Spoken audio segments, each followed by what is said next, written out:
It was January 5th that Calvin Coolidge spoke no more.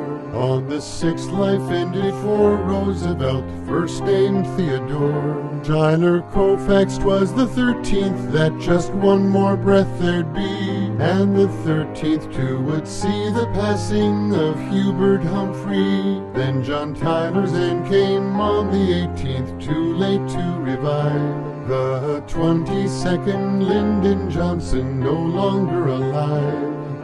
Nelson Rockefeller, the 26th, became late. The last goodbye for Charles Curtis, February 8th. The 8th of March, Millard Fillmore found peace forevermore. On John Calhoun's life, the 31st, fate had closed the door. William King, the 18th of April, his soul would rise. The 19th, Walter Mondale, life no longer in his eyes. George Clinton, he'd succumb to death on April 20th. The 22nd, Richard Nixon would draw his last breath.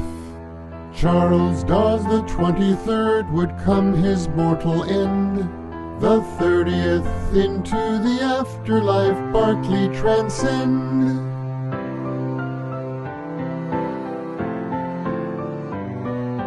Levi Morton, May 16th, would no longer be seen. The date John Breckinridge passed on was May 17.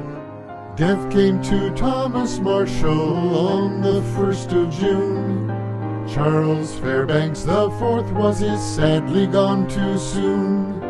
Also on the 4th came William Wheeler's evening wake.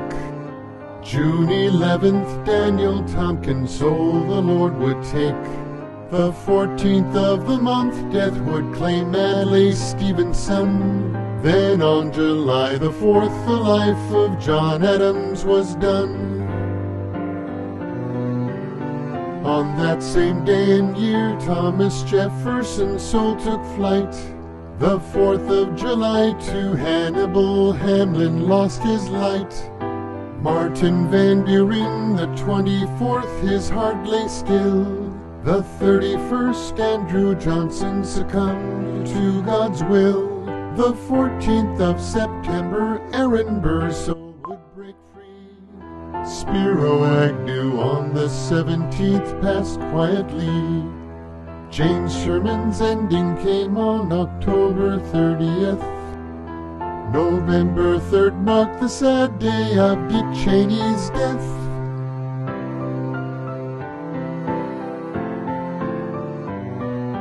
John Nance Garner's last breath came on November 7. Chester Arthur on the 18th took the stairs to heaven. The 18th also was the day Henry Wallace would fly. For Richard Johnson, the 19th was the day that he'd die. The next day, the 20th, George Bush's life would cease. Garrett Hobart, the 21st, would bring eternal peace. The 22nd, angels took Henry Wilson away. Then Elbridge Gerry, the 23rd, was his final day. Thomas Hendricks, the 25th, ever will he sleep. For Truman and for December 26th we would weep. Last George Dallas left us on the last day of the year. So on these days the souls of the VPs no longer here.